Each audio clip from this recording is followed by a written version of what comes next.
Easy and slow storytelling with Elon Musk. Why does one person keep appearing at the center of so many industries? Electric cars, private rockets, artificial intelligence, social media, brain implants. Is this coincidence? Or is there a single driving force behind it? Most people think they already know Elon Musk. They see a loud billionaire, an internet provocateur, a man who tweets impulsively and courts controversy. To some, he is a visionary genius. To others, he is reckless, unstable, or even dangerous. But these surface images hide something deeper. To understand Elon Musk, you have to look past the noise and examine the pattern underneath. Elon Musk did not start with power. He was born in South Africa, far from Silicon Valley, far from Wall Street. His childhood was not glamorous. He was quiet, bookish, often isolated. He spent long hours reading, absorbing science fiction, physics, and engineering textbooks. Those stories shaped his inner world. They were not about wealth. They were about survival, humanity spreading beyond Earth, technology saving civilization, individuals standing against impossible odds. Early on, Musk developed an unusual tolerance for discomfort. He endured bullying, loneliness, and instability. Instead of breaking him, it trained him. He learned to detach emotionally, to focus on long-time horizons, and to accept pain as a temporary cost. His first big move was escape. He left South Africa, then Canada, then landed in the United States.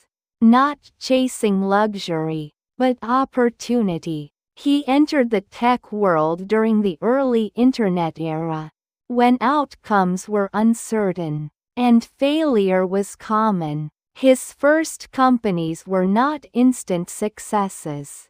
Zip2 struggled. Money was tight. Servers crashed. At one point, he slept in the office, showered at a local YMCA. When Zip2 was sold, Musk gained his first real wealth.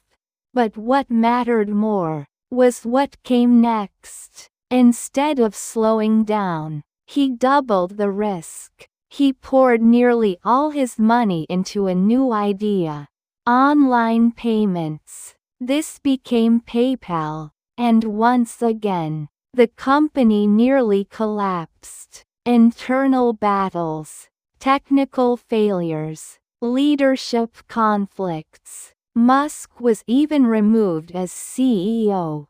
For most people, this would be the end. But when PayPal sold, Musk walked away with capital. And something more important, proof that he could survive total loss. That experience rewired his thinking. Money became fuel, not the goal. If he lost it, he believed he could rebuild. Then came the moment that defined everything. Musk made a decision that stunned Silicon Valley. He would try to fix problems governments avoided. Space, energy, transportation. He started SpaceX. At the time, private rockets were considered fantasy. Experts said it could not be done. Not by a startup. Not without billions in government backing. The early launches failed. 1, 2, 3 times. Each failure burned money, reputation, and confidence. By the fourth launch, the company had money for only one more attempt. Failure meant total collapse. That launch succeeded, and SpaceX survived. But the lesson was clear. Extreme risk was not a side effect. It was the strategy. At the same time, Musk took over Tesla. Back then, electric cars were slow, ugly, and niche. Major automakers dismissed them. Tesla almost went bankrupt multiple times. Factories stalled, batteries failed, production targets were missed. Musk personally took on massive debt and worked nearly every waking hour.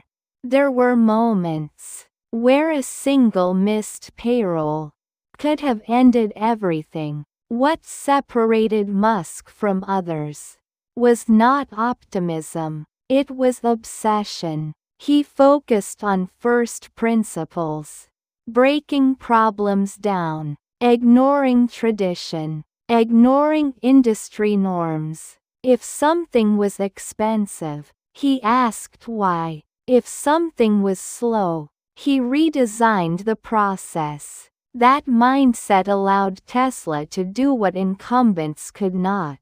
Vertical integration, software-driven design, relentless iteration. As Tesla grew, Musk's public image changed. He became more visible, more outspoken, more polarizing. Social media amplified everything. His jokes, his insults, his late-night thoughts. To supporters, this was authenticity. To critics, it was instability. But beneath the chaos, the pattern stayed consistent. Musk was not reacting emotionally.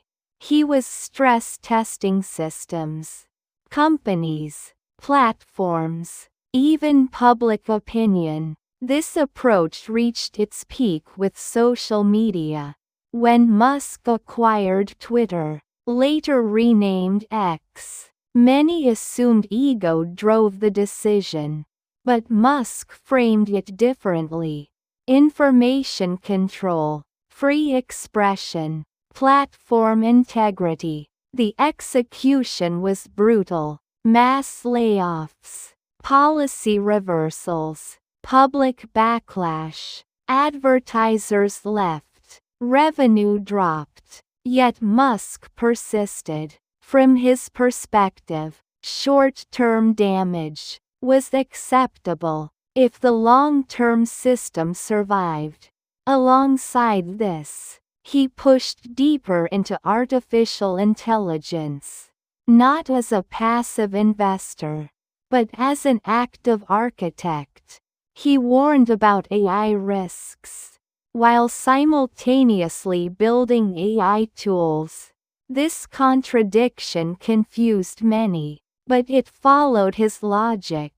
The best way to control danger is to understand it deeply. Musk's current position is complex. He leads multiple companies across unrelated industries. He attracts top talent and constant criticism. He moves faster than regulation, faster than consensus. This makes him powerful and dangerous. The risks are real: burnout, overextension, reputational damage, legal pressure, political hostility. Any one of these could slow him down or trigger cascading failures. There is also the question of control. As Musk's influence grows, so does the impact of his decisions. A single mistake now affects millions. Markets, infrastructure, public discourse. So what is the lesson? Elon Musk is not a hero or a villain. He is a stress test for modern systems, capital, technology, governance, and culture. He shows what happens when one individual pushes complexity to its limits. Sometimes it produces breakthroughs, sometimes it reveals cracks. The open question remains: is this model sustainable? Can one person continue to bend multiple industries without something breaking? And if it does break, what breaks first? The systems, or the person driving them?